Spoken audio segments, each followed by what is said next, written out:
ఈరోజు మన వీడియోలో 3 వెరైటీస్ చూడబోతున్నాము. యాక్చువల్గా ఇంటికి గెస్ట్లు వస్తున్నారని చెప్పేసి వాళ్ళు ప్యూర్ వెజిటేరియన్స్ అనమాట. అందుకని చెప్పేసి ఒక పచ్చడి, ఒక ఫ్రై అండ్ పప్పుచారు పెట్టాను. ఫ్రై వచ్చేసి బంగాళదుంప ఫ్రై చేశాను అండ్ పచ్చడి వచ్చేసి దోసకాయ పచ్చడి చేశాను అనమాట.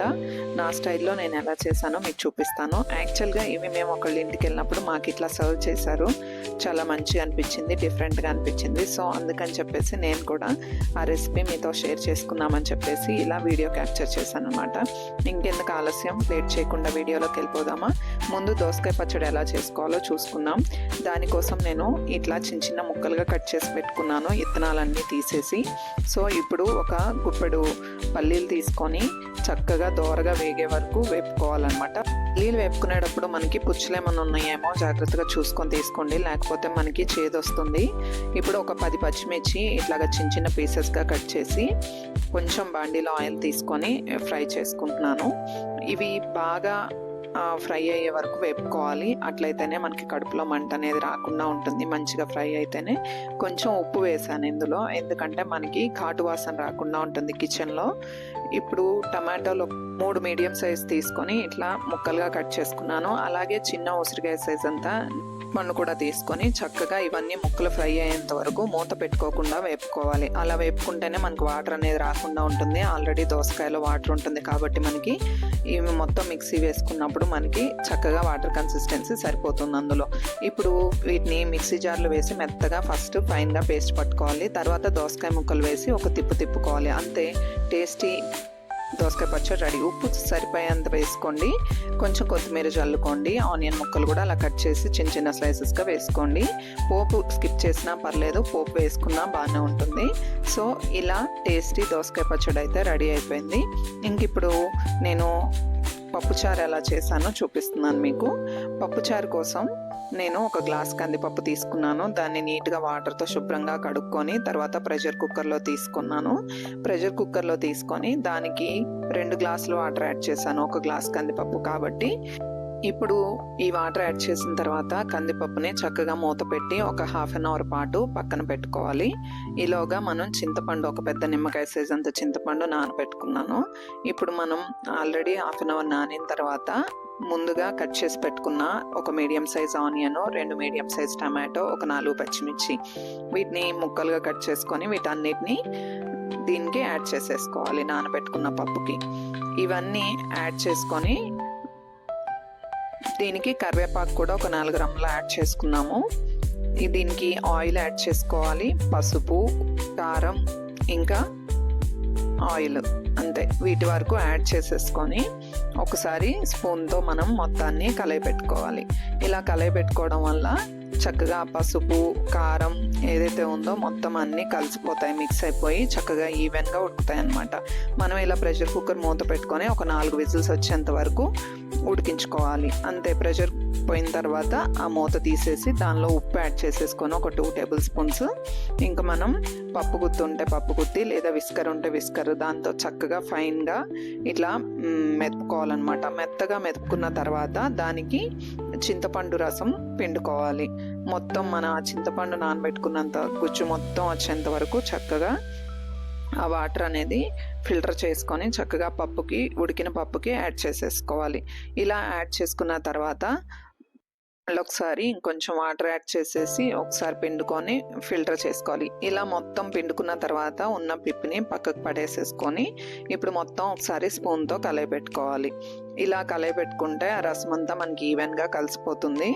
ఇప్పుడు మనం వాటర్ కన్సిస్టెన్సీ ఎంతవరకు కావాలో చూసుకొని యాడ్ చేసుకోండి. కొంతమంది పల్చగా తినడానికి ఇష్టపడతారు, కొంతమంది తిక్కుగా తినడానికి ఇష్టపడతారు. మన ఈ పప్పుచారుకి టమాటో, ఆనియన్ ఉంటే చాలండి, ఏ కూరగాయల ముక్కలు అవసరం లేదు. సో మనకి సాంబార్లోకి అయితే అన్ని రకాల కూరగాయ ముక్కలు కావాలి. పప్పుచారు అయితే ఇలానే చేసుకోండి, చాలా బాగుంటుంది.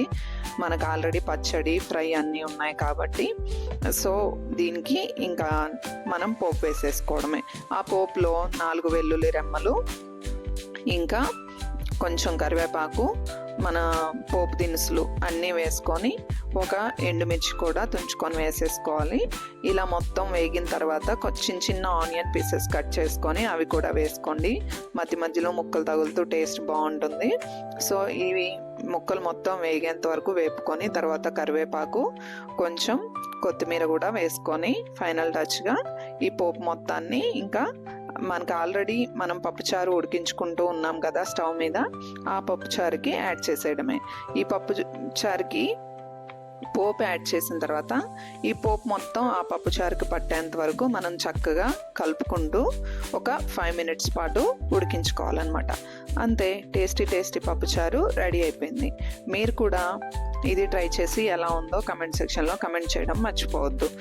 చక్కగా ఇవే కాంబినేషన్స్ మీరు ఇంట్లో ట్రై చేసి చూడండి, డెఫినెట్గా మీకు నచ్చుతుంది. బట్ నచ్చిన తర్వాత కమెంట్ చేయడం అనేది మర్చిపోవద్దు. పోపు వేసుకున్న తర్వాత మనం ఒక 5 minutes పాటు మీడియం ఫ్లేమ్ మీద ఉడికించుకోవాలి. సో అప్పుడు మనకి ఆ పోపు అనేది మొత్తం పప్పుచారుకు పట్టి చక్కగా పప్పు దినుసుల టేస్ట్ అనేది మనకి పప్పుచారులో దిగి టేస్ట్ అనేది వస్తుందన్నమాట. సో ఇంకెందుకు ఆలస్యం, మీరు కూడా ట్రై చేయండి. ఇప్పుడు బంగాళదుంప ఫ్రై ఎలా చేసుకోవాలో తెలుసుకుందాము. దానికోసం మీడియం సైజు బంగాళదుంపలు 1/2 kg తీసుకున్నాను నేను ఇక్కడ. చక్కగా ఇట్లా మీడియం సైజు ముక్కలు కట్ చేసుకున్నాను అనమాట. మరీ చిన్నవి కాదు, మరీ పెద్దవి కాదు. సో ఇలా ఉప్పు నీటిలో కొంచెం సేపు కడిగేసి వాటిని ఫిల్టర్ చేసుకొని ఇలా కొంచెం ఆయిల్ తీసుకొని ఆయిల్లో ఇట్లా వేపుకోవాలన్నమాట. మీడియం ఫ్లేమ్ మీద ఉంచి వేపుకోవాలి. అప్పుడప్పుడు హై ఫ్లేమ్ మీద కూడా పెట్టుకొని మనకి గోల్డెన్ బ్రౌన్ కలర్కి వచ్చేంత వరకు వేపుకోవాలన్నమాట. మీడియం ఫ్లేమ్ మీద చేస్తే తొందరగా ముక్కలు మనకి మెత్తబడిపోయే ఛాన్సెస్ ఉంటాయి.